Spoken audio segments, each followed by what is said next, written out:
There was a point when I used to boast about what the Indian Election Commission has achieved. It's only fair that I should talk about when it's going down. Under this dispensation, opacity, lack of transparency has reached its heights. I mean, should it not be Election Commission's duty to put things in the public domain so that there is not an iota of suspicion left in this? All we know is that there is an uncanny alignment between BJP's electoral requirement, campaign requirements, and the calendar that is announced by the Election Commission. Hello and welcome to Deshkaal with Yogendra Yadav. My name is Pooja Pillai. This is the week of the Delhi polls. Later this month, the Chief Election Commissioner, Rajiv Kumar, is retiring. And Yogendra ji, you have written a pretty strong piece about not just the shadow that Rajiv Kumar leaves on his legacy, but also about the election commission itself and its loss of autonomy, as you've put it. Now, this has been a journey for you, I believe, like because you do say. You do talk about how painful it is for you to write this loss of faith, I believe, that you have written about. How did you arrive at this point where you are questioning, is the election commission actually doing its job? Like, are the elections being held free and fair?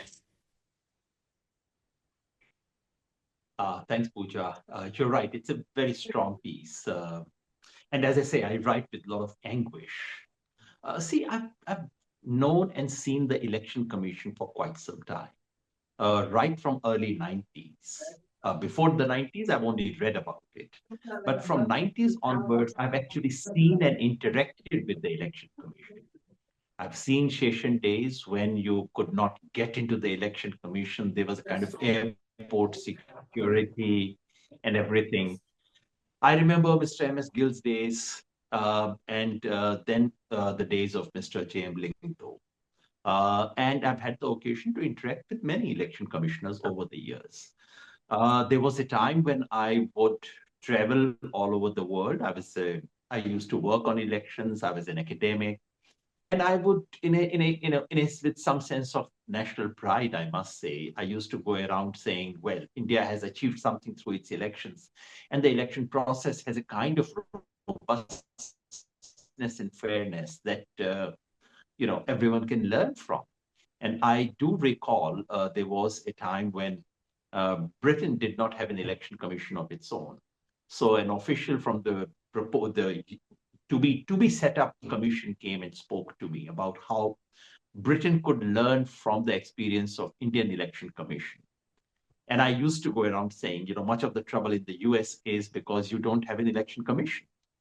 So from that to the situation that we face today, it's been a downhill journey. And as you rightly say, it's been very painful for someone like me to watch that where election commission has come today. And because there was a point when I used to boast about what the Indian Election Commission has achieved, it's only fair that I should talk about when it's going down.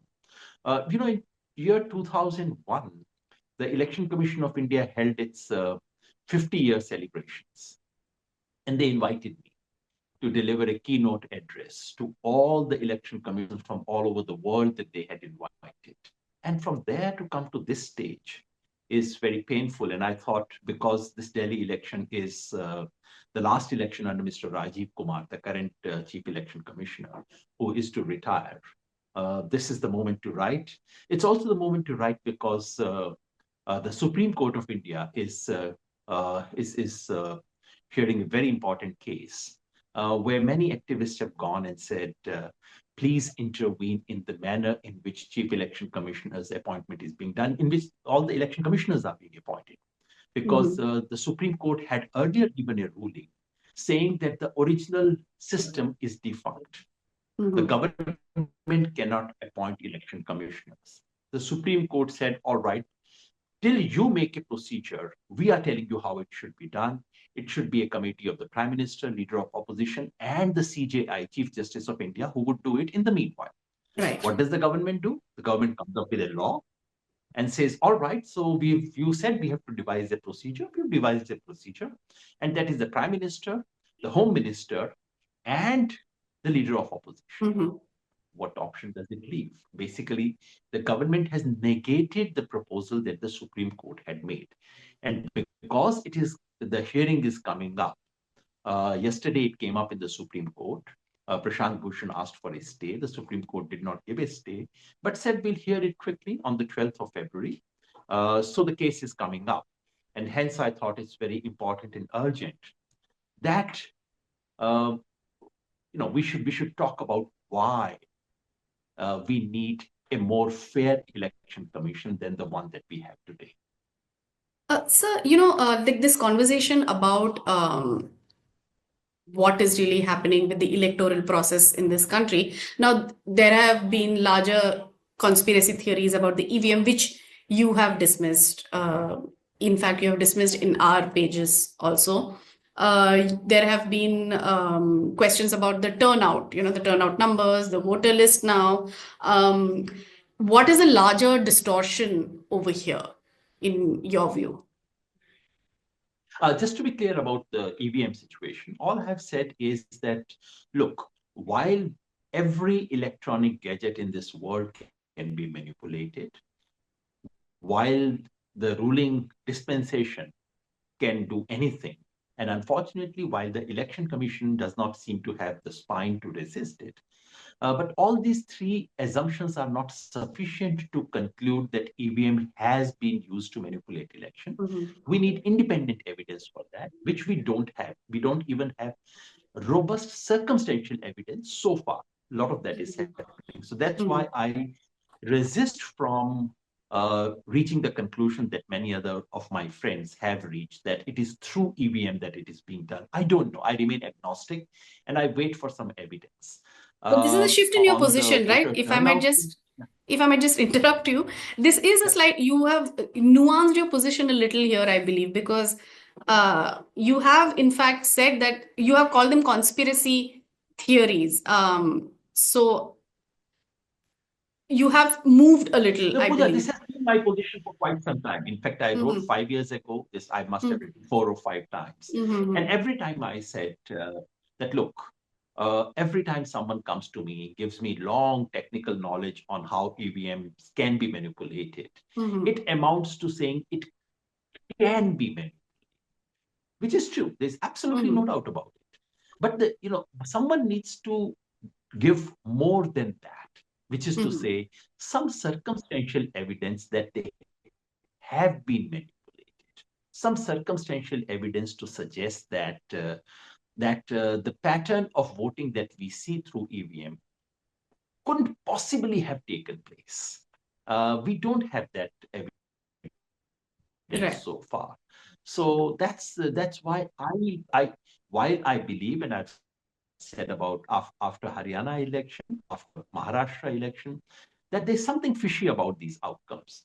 But so far, the evidence that we have is in the nature of voter list manipulation, is in the nature of misuse of official machinery, is in the nature of huge money being pumped and dummy candidates being propped up, even polling booth agents being bought.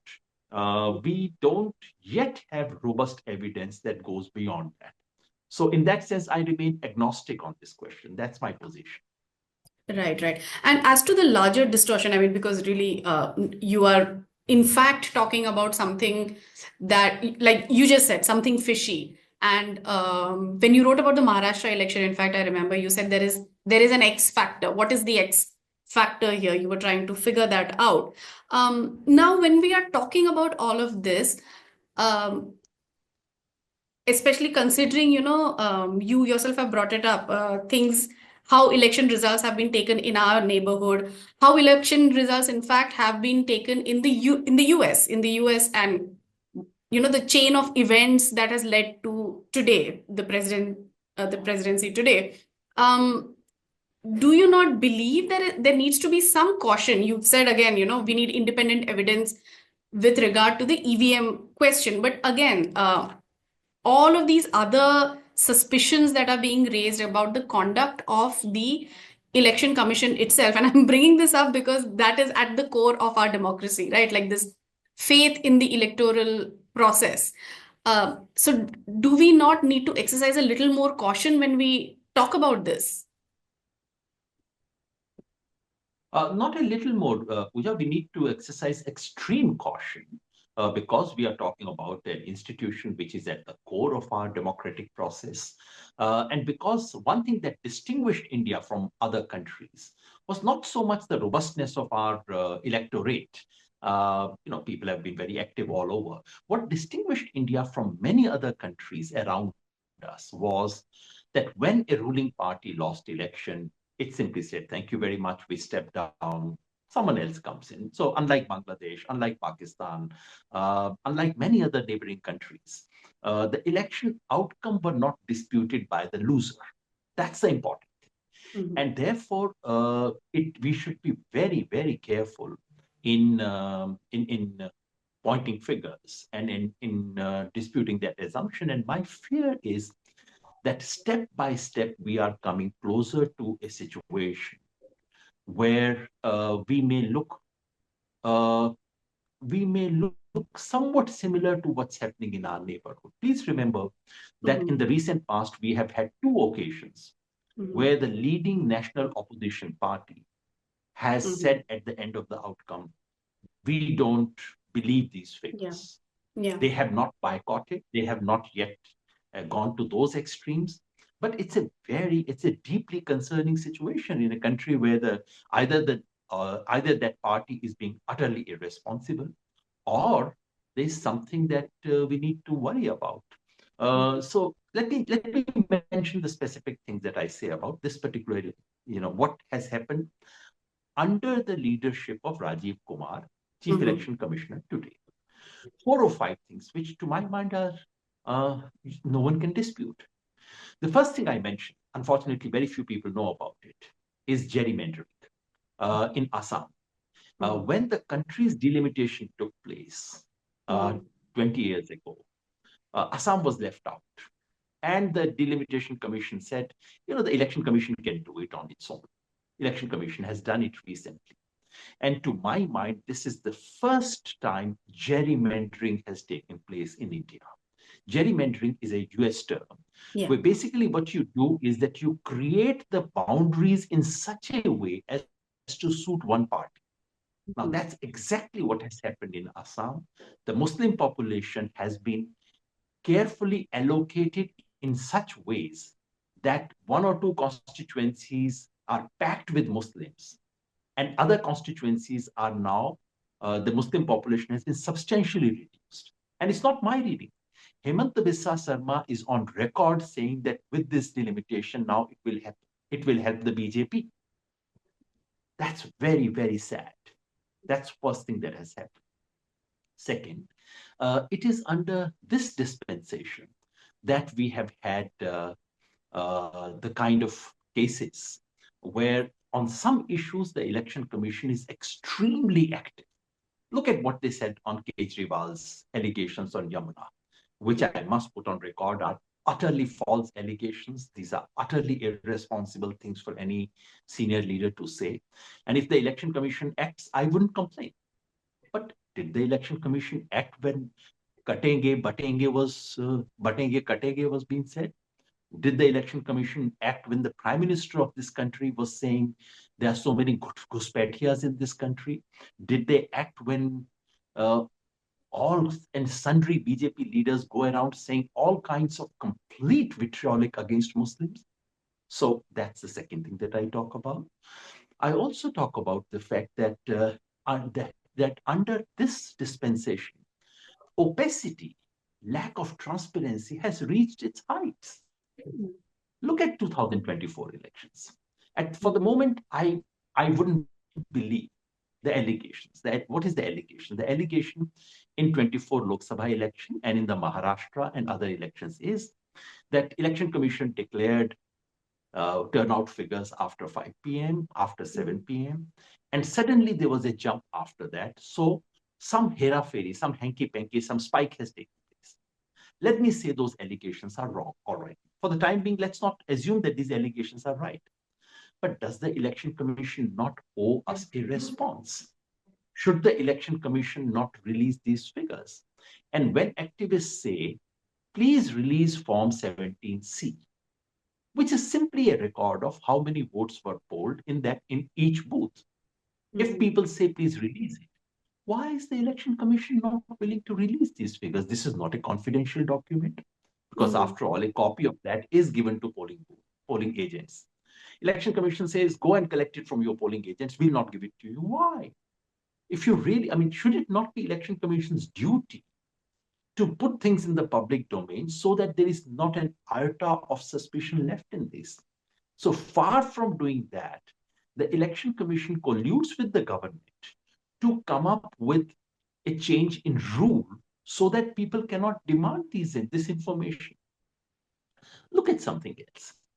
The timing of election calendar.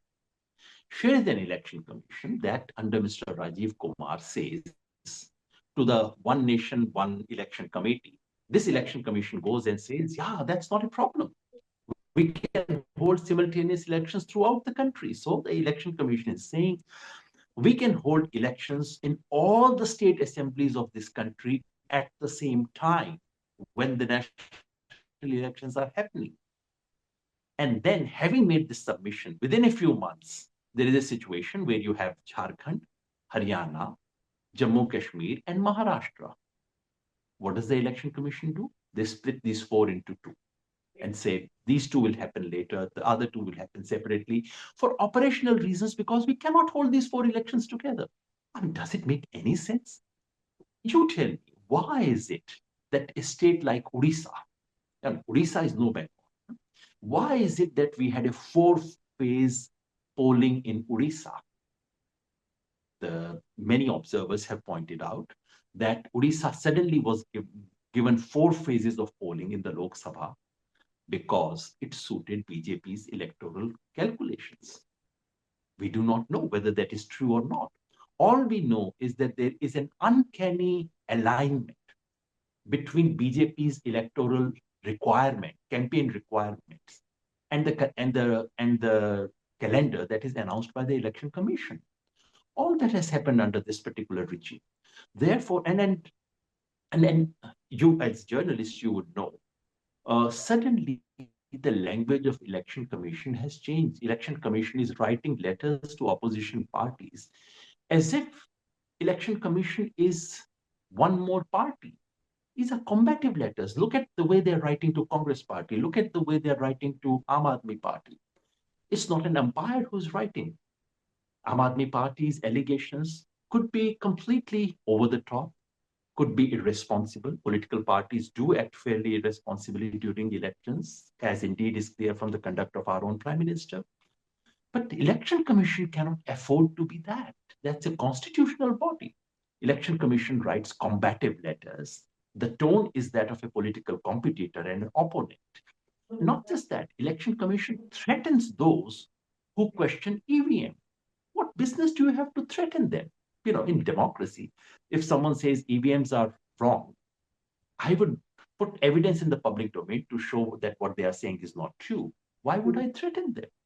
All this actually is what has happened, and therefore questions must be raised. We should not ask, we cannot question anyone's personal motivations. But something is happening. And please remember, Pooja, 2 incidents that I mentioned in passing in my article. One is what happened to Mr. Ashok Lavasa. The second is what happened to Mr. Arun Goel. And these 2 incidents have actually, in a sense, set the tone for what has happened in the last few years, especially under this Chief Election Commission. All that Mr. Ashok Lavasa did in 2019. Remember, Mr. Ashok Lavasa was appointee of this very regime. He was finance secretary. So clearly among people that the government trusted. And when he was made the election commissioner, Mr. Ashok Lavasa simply said that the Prime Minister, during the 2019 Lok Sabha election, he simply wrote a note of dissent saying that you cannot start a new television channel. Modi television channel cannot be started in the middle of elections. He gave a note of dissent. What happened after that? What happened was nothing short of witch hunt. Records of his wife were searched. Media reports suggest that his son lost his job in a private company. And after some months, we suddenly know that Mr. Lavasa suddenly left Election Commission, resigned from the constitutional position, and was sent to Asian Development Bank. A few months ago, Mr. Arun Goel is appointed the election commissioner by this government, suddenly bypassing all procedures in ways that invites sanction from the Supreme Court. And the same man, after a few days, suddenly resigns without leaving a trace. And then a few days ago, we learned that Mr. Arun Goel has been appointed an ambassador to one of the European countries. What's happening here? These are things that are bound to raise questions. Unless we discuss these things in the public domain, we would give rise to bigger and bigger conspiracy theories. That's why these things need to be discussed. Right. So you do say that now, with following the retirement of the present CEC, the Supreme Court needs to, there's a choice before the Supreme Court. What you've again in this video previously you said that the Supreme Court had said in 2023 that the panel needs to needs to include the Chief Justice, the Prime Minister, and the Leader of the Opposition. But then the government brought in a law by which the Chief Justice has been replaced by a union cabinet, a union minister. Now,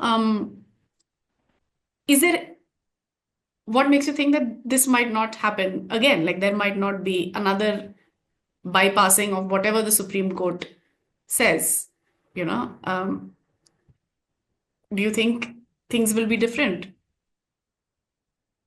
Well, I really hope it would be different. The Supreme Court has said that on the 12th of February, they would hear this case, just to get the constitutional position correct. Original constitution said that the President of India can appoint the Chief Election Commission and the entire election commissioners, which means that the government can make the appointment. When the case went to the Supreme Court said this is unsatisfactory. This may be given in the Constitution, but this system has not worked, and this is partisan.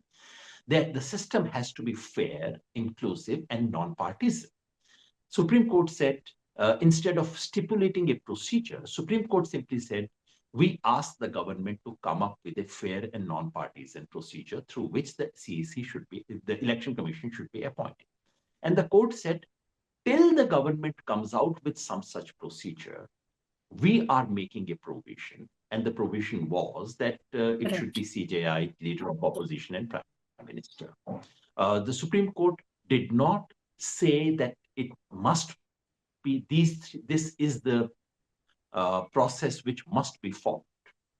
Taking advantage of this gap, the government said, all right, you've simply asked us to make a procedure. We've made a procedure, and look, we've included Leader of Opposition in the committee. In a committee there where you have Mr. Modi and Shah and now Rahul Gandhi. These three will sit and decide by majority. I mean, isn't that funny? The three of them will sit and take a majority. And, that there's a possibility that Rahul Gandhi and Amit Shah might agree with each other and may overrule Mr. Modi. I mean, isn't that a joke? That's what the government has done. And that's what is coming up to the Supreme Court. The Supreme Court has to decide whether the procedure evolved by the government now is in line with the principles that the Supreme Court had set. And I really hope and think that given the spirit of Supreme Court's own judgment, I'm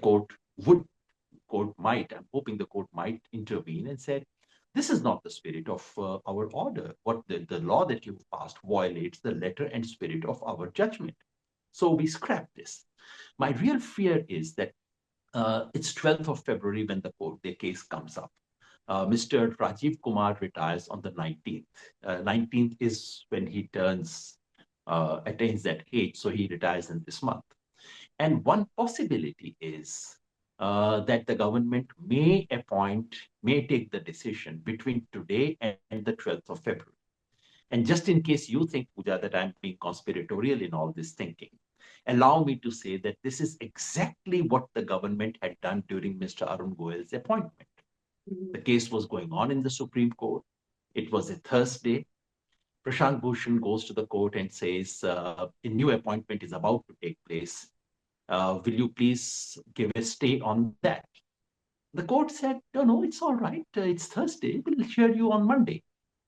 And on Friday, the day after that casual conversation in the court, on Friday, the government moves a file. On Friday, a committee is appointed. On Friday, the committee takes a decision. On Friday, Mr. Arun Goel is relieved from IAS. On Friday, he joins.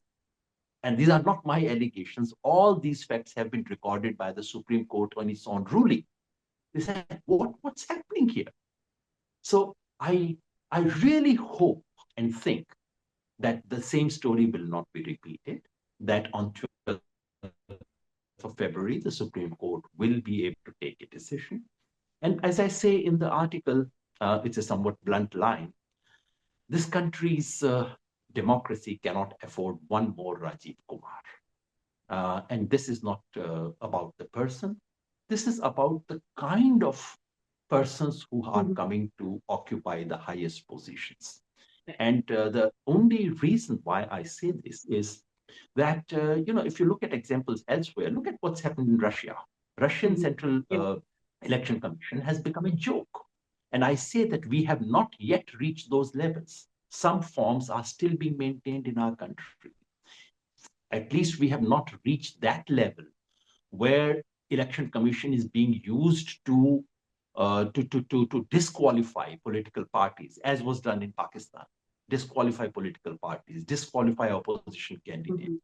So there still is something to be saved. We have not hit the rock bottom yet. If the court intervenes now, it is late, but probably not too late. Some very interesting and significant, in fact, developments to watch out for in the coming days. Thank you so much, Yogendra ji, for joining us today. We look forward to reading more on the subject from you. I'm sure you have a lot more to say in the coming weeks and months. Thank you to all our viewers who have watched the video. Please do like and subscribe our channel. You can find us here every week. Thank you.